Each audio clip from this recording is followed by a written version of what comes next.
Oi, gente, tudo bem com vocês? Olha só quanto tempo, né? Depois da Quaresma de São Miguel, não consegui voltar aqui para falar com vocês, porque, como vocês sabem, eu estou terminando a minha tese de doutorado. Mas hoje, eu estava ali me preparando para ir para terapia.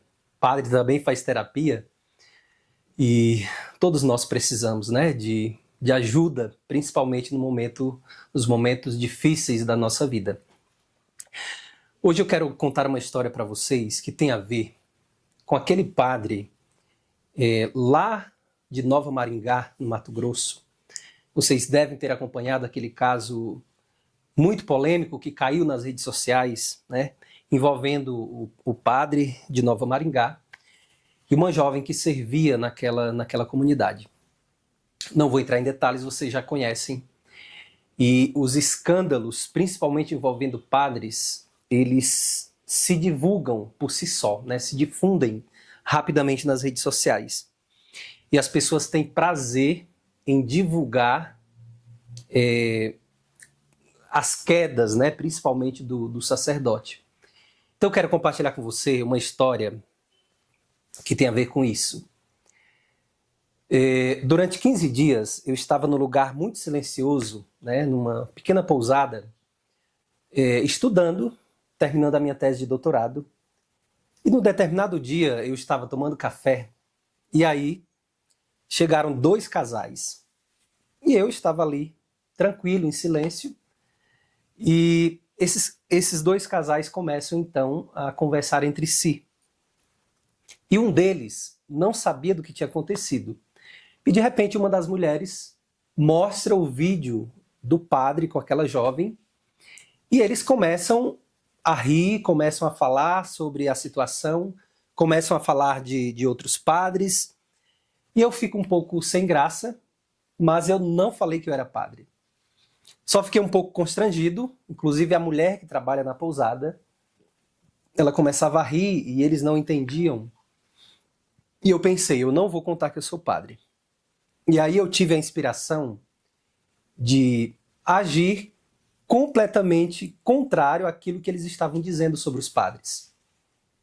Eu não estava de klezma, eu estava ali estudando.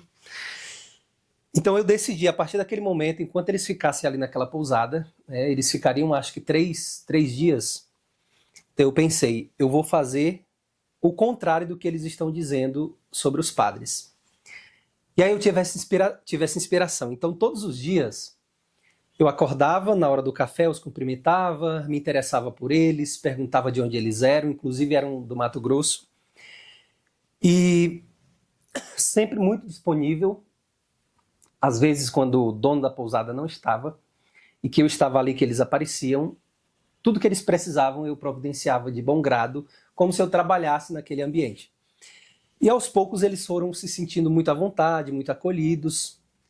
E quando foi no último dia, ou no penúltimo dia, a mulher me viu muito quietinho ali estudando, e uma delas disse, você é padre? E eu comecei a rir, foi muito espontâneo.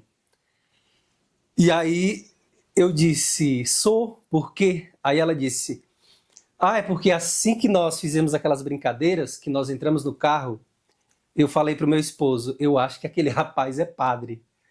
E aí, depois daquele momento, nós abrimos o coração uns para os outros, rimos bastante da situação e a gente se tornou muito próximo durante aqueles 3 dias. Inclusive, numa das noites, eles me chamaram para jantar com eles, depois que eles descobriram que eu era padre.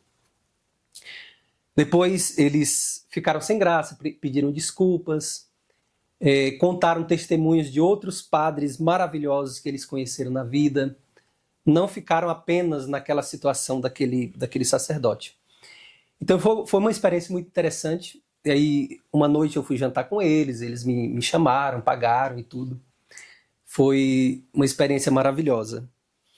E aí, no último dia, eles ficaram muito agradecidos, né? Eu tirei foto deles, eu cortei queijo para eles que eu trouxe do Ceará, coloquei castanhas. Então, eles se sentiram muito acolhidos por mim. E olha a mensagem no último dia, quando eles foram embora. Parece mentira. como o testemunho transforma as pessoas, né? A ideia que as pessoas têm sobre a igreja, sobre os padres. Esses casais não eram tão religiosos, né? Só um deles que costuma fazer, já fez peregrinação para Aparecida, mas não são pessoas, digamos assim, de missa diária ou de missa no final de semana, pelo menos foi o que eu entendi. Mas olha como o testemunho transforma a mentalidade, o modo de pensar ou de julgar das pessoas. Olha só a mensagem deles. A mulher disse. Ela disse assim, eu perguntei onde eles estavam, né, se já tinham chegado na outra cidade, aí ela disse que faltam uns 60 quilômetros. Mas realmente foi muito bacana esses 2 dias aí na pousada. Sua companhia, sua alegria, disponibilidade conosco nos deixou muito felizes. Muito obrigada de coração. Olha que interessante. É uma história real. Imagina você no meu lugar, as pessoas ali detonando os padres, a igreja, e como você agiria? Talvez você agisse por impulso ali e desse respostas ásperas.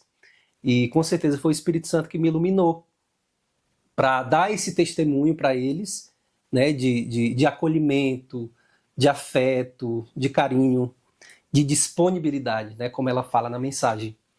Então eu penso que diante de uma situação dessas, né, que aconteceu em Nova Maringá, uma cidadezinha tão simples e pequena, né, menos de 6 mil habitantes, imagina a vida dos fiéis daqui para frente. Por isso que Cristo deve ser o centro da nossa vida. Claro que o testemunho do padre é importante, mais do que as palavras, mas quando acontece um escândalo desse, nós não podemos perder a nossa fé, perder a nossa esperança em Cristo. Por isso que o nosso olhar deve estar direcionado, fixo, para Jesus, para a cruz, e não para as pessoas, né? Por mais que seja um padre. E nós, padres, somos humanos, somos frágeis, temos nossas dores, nossas lutas, nossos pecados, mas o mais importante é retomar o nosso caminho e não desistir da vida de santidade. Quero até compartilhar com vocês um pensamento desse livro, do Fulton Sheen. O título do livro é O Sacerdote Não Se Pertence. Olha só que coisa linda que ele fala. O sacerdote em oração. As orações não ditas pelo sacerdote. O sacerdote jamais está livre das enfermidades de uma natureza caída. Nós, padres, não estamos livres das quedas, das provações, dos males desse mundo. Ele vai dizer, apesar de sua sublime vocação, a Escritura muitas vezes o convida a rezar.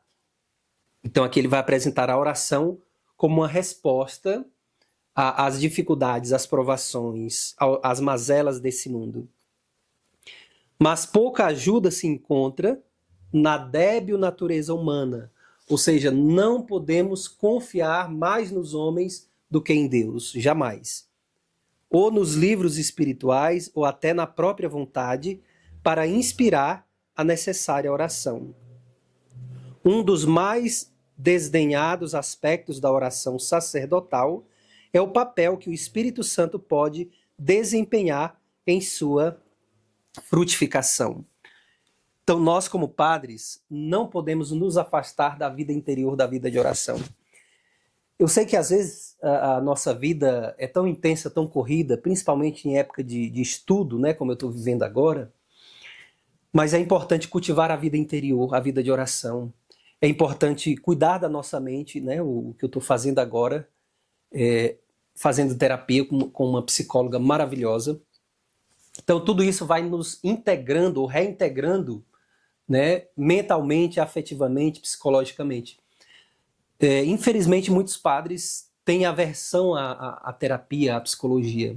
E eu, particularmente, acho isso como um gesto de vaidade mesmo, ou de autossuficiência. Porque quando eu estou doente, eu preciso cuidar da minha alma, do meu coração, da minha mente. E para isso a gente precisa reconhecer a nossa pequenez, a nossa necessidade de ajuda. Termino com um pensamento, uma pequena oração de São José Maria Escrivá, que ele diz assim: repete com frequência: Jesus, se alguma vez se insinuar na minha alma a dúvida entre fazer o que tu me pedes e seguir outras ambições nobres, digo-te desde já que prefiro o teu caminho, custe o que custar. Não me largues. Eu prefiro o teu caminho, custe o que custar, não me largues. Peço a você que reze por esse padre de Maringá, que foi afastado das suas funções, para que ele recomece a sua vida, né? Mude de vida, mude de mentalidade, faça essa experiência profunda com o Espírito Santo e tome a melhor decisão. A melhor decisão vem sempre da oração, da vida espiritual, tá bom? Reze sempre por nós, pelos padres, principalmente por aqueles que estão em crise, né? Quantos padres também estão em crise, principalmente a crise de fé, para que façam o discernimento com sabedoria e sigam de fato o caminho, né? Seja na vida sacerdotal, seja na vida laical, que eles possam ter essa coragem, esse discernimento. Porque o povo não merece a nossa fraqueza, os escândalos que acontecem, né? Tá bom? Então rezem sempre pelos padres, por cada um de nós. O Senhor esteja convosco, Ele está no meio de nós. Pela intercessão de Nossa Senhora Desatadora dos Nós e de São Miguel Arcanjo, abençoe-vos Deus Todo-Poderoso, Pai e Filho e Espírito Santo. Amém. Se inscreva no canal e compartilhe esse vídeo com seus amigos. Grande abraço.